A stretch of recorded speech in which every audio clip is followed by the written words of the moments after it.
So you're probably sat there like, oi, bruv, what's with the stupid hat? Well, I mean, it is nearly Christmas. Surely I can pop a shirt on and wear a stupid hat, can't I?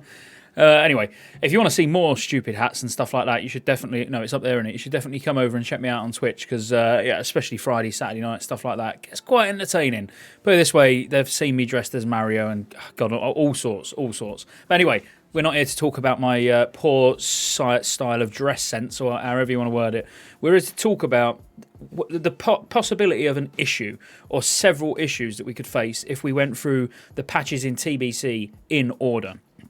So what I mean by that is if they introduce it as a 2.4.3 client, which is obviously at the end of TBC, so all the class balances have already been done, you know, little kinks have been all ironed out and stuff like that, then there might be less issues. But if they actually release a pre-patch, so we go through the pre-patch, then we go into TBC and we go through the patch iterations, maybe not the minor ones, so maybe not like it won't go 2.1.1 or whatever, 2.1.2, you know, maybe it just goes 2.1, 2.2, 2.3, 2.4, and each one of those include all the fixes and everything throughout that patch cycle, if you understand what I'm saying.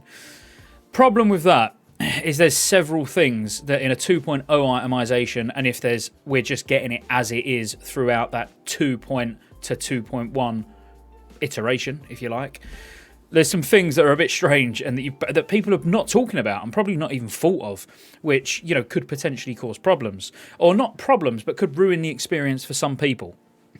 So I want to just go through some of these. And don't get me wrong, I'm going to do the flip side as well. I'm going to do another video. I might wear a different shirt and maybe a different silly hat. And we'll do another video where we look at what the downsides to going into a 2.4.3 might be, if there is any. I don't see many, but there are a couple, don't get me wrong. So firstly, selfishly, you know, you know, this started off as a Druid channel, in all fairness. So Druids, if we go in at 2.0, you will not be able to get Swift Flight Form. So if you want to fly at 280, you're going to have to actually go and get an epic mount. I wouldn't say this is a big deal, but it is a bit of a downer. You've got your flight form, but you can't get your Swift Flight Form. And that's because that didn't actually get added until Black Temple. So the 2.1 patch was when the quest was introduced for Epic Flight Form. That's going to be quite a while. You know, if they phase the raid releases, but by patch, you know, so in 2.1 we'll get Black. So technically on launch we'll have tier 4 and 5, and then we'll get Black Temple, you know, in 2.1. Obviously Hyjal technically is in at release, even though that's tier 6. They might phase those. I would imagine they will. They will phase, you know, tier 5. Just because it makes sense, and especially Hyjal, at least phase Hyjal until Black Temple's been released. But if they do that, obviously that's actually going to then prolong the release of Black Temple, which will be the patch where you get Swift Flight Form. I personally think that should be in from the beginning. It's something I've not even thought about. You know, I'm leveling Druid alts at the moment, you know, for farming, for like flying around herbing and mining. But you might not be able to use it to its full potential straight away. But anyway, what else in 2.1 that was big? And I'm just referring to my notes. I mean, one of the big things is how garbage the loot itemization was, specifically in Karazhan. So in 2.1 they rebalanced epics to be basically have their relevant power, you know, to what you would expect. So in a 2.0, so I'll use a private server as an example. So Atlantis, Karazhan server, is 2.0 itemization, and the Karazhan loot is garbage. Literally, you can go and get better loot from 5-man heroics, which is that really how you want your loot itemized in a raid? You know, it's a 10-man raid. It should be more difficult. You know, it should definitely. I'm just silencing my phone. It should definitely be more difficult than, you know, a 5-man heroic. The content should be more difficult, and the loot that comes along with it should be more rewarding. So I think that could be an issue. The way I see it on the flip side is because it came out in 2.1 when Tier 6 was released, or Black Temple was released, then maybe they saw that as more of a catch-up mechanic. You know, so now they made the Karazhan loot stronger, you know, so you can now go in there and get pretty decent gear to maybe just jump straight into, you know, end of Tier 5, beginning of Tier 6. So I do see the logic there, but I don't actually think there was that much logic. I wouldn't say that was an intentional sort of implementation that they done. I would say that it was actually an oversight. They looked at Karazhan and was like, oh my god, look how bad the gear is in here. You know, we really need to do something about this. Now, again, you know, you can't know really. But as I say, I'll put on screen, you know, these are from the official patch notes. You know, I'm not just making them up. So they also changed, and I think this is quite a big one. Again, this came in 2.1, so they changed how consumables work. So elixirs were now Guardian or Battle, and you could only use one of each. But what this also done was nerfed world consumables that you get. So like the Ongoro Crater crystals from the pylons, the Blasted Lands food that you can get, even Jujus. So technically, if we go in at 2.0, before we see a 2.1 patch phase, however you want to word it, to potentially you're still going to be farming Jujus, and you're still going to be farming your Blasted Lands buff because you will be able to use it. But then what they actually done in 2.1 when they split the elixirs between Guardian and Battle was they assigned one of those to those consumables. So for example, just reading off my notes here, Juju Chili and Juju Ember, they're now considered Guardian elixirs, so they won't stack. So again, I see that as a negative. We're getting away from the mass amounts of consumables and well buff meta to then go into TBC where we're still running around and getting all these. We won't be getting well buffs because that's not going to work until it won't work past 60, and eventually it got changed so it don't work past 63. So between 60 and 63 you can still benefit from those buffs, but you're still going to be having to spend all your time farming these consumables, which I was looking forward to seeing the back of, especially as a feral DPS, because you have to farm ridiculous amounts. And I'm not taking it away from any of you other guys. You try hard rogues and warriors and stuff. I know you put equal amounts of prep in, getting your Jujus and your Blasted Lands buffs and all that good stuff. But I don't think that's a change that we would want to go back to personally. I would rather see it post 2.0 or post 2.1. Where that's been changed basically. So what else we got here? So there was a lot of missing gems as well. So before 2.1, Melee really had very little choice of meta gems in their head, and obviously dual crafting is the new profession, as you know. You would expect to be able to have some of the basic gems. Sorry, I should go back. Don't forget about meta gems. So you haven't got your meta gems, but you also haven't got basic gems like hit. Spell hit gems. They weren't added until 2.1. Now you can't tell me that was intentional. The spell hit is even more important early on when you've got blue gear and you've got very little amounts of hit where you need to gem it. There's no way that was intentional. They didn't go, right, I'll tell you what, we'll give it 6 months and then we'll add a +8 hit gem. Impossible. It was an oversight. So that's what I'm getting at here. All these oversights, like Swift Flight Form was probably an oversight, they should be added from the start. Obviously the way you do that is going to a 2.4.3 with all bug fixes, class balance, profession fixes, all that sort of thing already in place, and raid fixes, but probably keep the raids at pre-nerf. It would be my preference. Sorry, I don't want to go off on a tangent because this isn't actually going to be too long, this video. So yeah, so dual crafting, they got some recipes added to make some of these classes a little bit more balanced, obviously, which naturally it would do. Then what else did we have? So I can't remember this being a thing.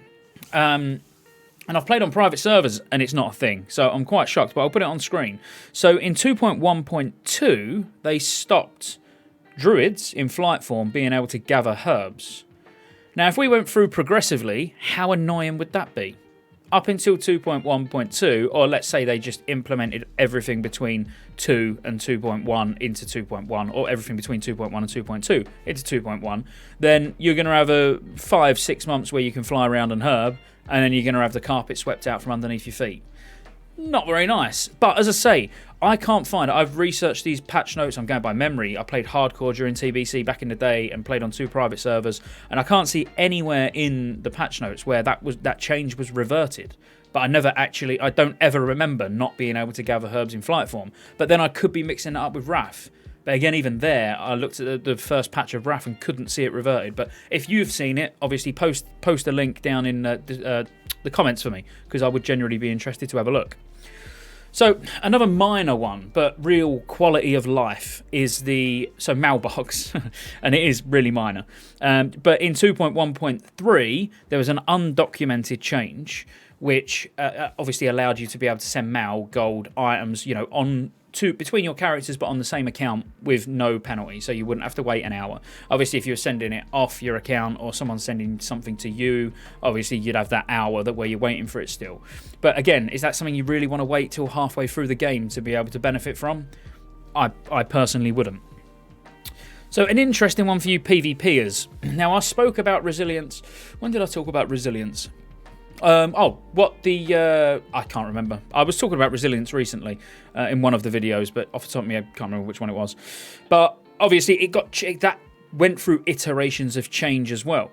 So when we first got resilience in 2.0, it was just crit chance against you and crit damage against you reduced. But then they realized how overpowered warlocks were in arenas and shadow priests as well. And then they added, a percentage of dot damage over time effects on you was reduced by your resilience by a percentage as well. But then not only did they realize that, so that actually came in 2.2, but then in 2.2.4, they actually then made it so mana drain effects on you was also reduced by the amount of resilience you've got. So obviously, by the time we got to 2.4.3, the resilience was in a good place where it balanced arenas based on what all the classes can do. So we really want that. We want that resilience stat in its final stage, don't we? I would say anyway, because that's gonna make a big impact. That they clearly felt the need back then to change it because they knew it balanced PvP more. So if we go through the iterations of patches rather than going straight into a polished 2.4.3 state, then I can see that as an issue personally, and it will change the sort of balance of your group comps, so your 2s, 3s, and 5s throughout the entire expansion. That could be quite entertaining, I suppose, to not have that one comp from start to finish that's completely dominating. So maybe you PvPers would actually welcome the iterations of resilience going through, so we see those metas change slightly.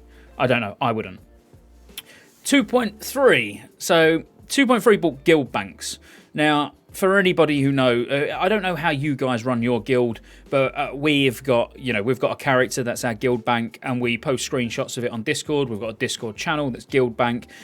Ruse does it, our amazing, sexy shadow priest, but he, it's manual work that could do without doing, really. It's time consuming listing it all and all of that sort of thing. So do we want to wait till 2.3 when we're like getting to the final, the final stretch of the game before we actually get guild banks? Again, one that I personally would say no. These things should be in from the start. But again, do let me know your comments, down below. If you think, no, we'll wait, it'll be exciting. Because that is the only counter argument I would say, which I could have with myself, is once you've got it all, maybe there's nothing to look forward to. Do you know what I mean? So that I could see that being an issue. Because at least next patch, that's a big patch, we're going to get voice chat in 2.2, which we're not going to use because we use Discord. But 2.3, we're going to get guild banks. It could build a bit of hype around the phases being released or the patches being released. But I think some of these quality of life things really need to be in from the word go, personally, for me. And one of the really big ones that also came in 2.3, which it's too late, in my opinion, but was the experience squish and the XP boost. So just reading directly off the notes here. So Dustswallow Marsh obviously has been improved, so there's 50 new quests there, which makes that there's a big gap there. I don't particularly like around that level anyway, but now you've got this extra nice big zone with lots of XP to go and do. But also the amount of experience needed per level was decreased between 11 and 60, and then the amount gained by quests as well was between 30 and 60 was increased. And then they also, so 1 to 60 dungeon quests had their experience increased. And then elite quests out in the world, which are, notoriously difficult to do. Especially when you're in a state of, say, TBC where not many people are leveling alts. Those, like Hinterlands, for example, the elite quest in Hinterlands, they'd almost be impossible to solo, wouldn't they? You need a group, but then it's going to be really difficult to find a group. But, we want that in from the word go. It's going to help our Draenei and Blood Elf friends as well, be able to catch up a little bit quicker, which, if you're planning on going Blood Elf or Draenei, then that change is well needed. I've saved the best till last, boys, and this is the best till last. And by the way, I've not edited this whatsoever. It's just one take, boom. I hope it was decent, but I've had a really, really, really tough day. Looking forward to streaming tonight over on Twitch, Scottejaye87, another quick plug, and just looking forward to having a few beers, to be honest with you, and chilling with the boys in chat. So I didn't want to sit here wasting half my day editing. But the last one, and most importantly in 2.3, we've all died to him. We've all died to these pillagers in Westfall, the Defias pillagers, and finally they lowered the fireball damage of these pillagers. So forget guild banks, forget the XP squish, Keep your voice chat. You can shove your voice chat where the sun don't shine.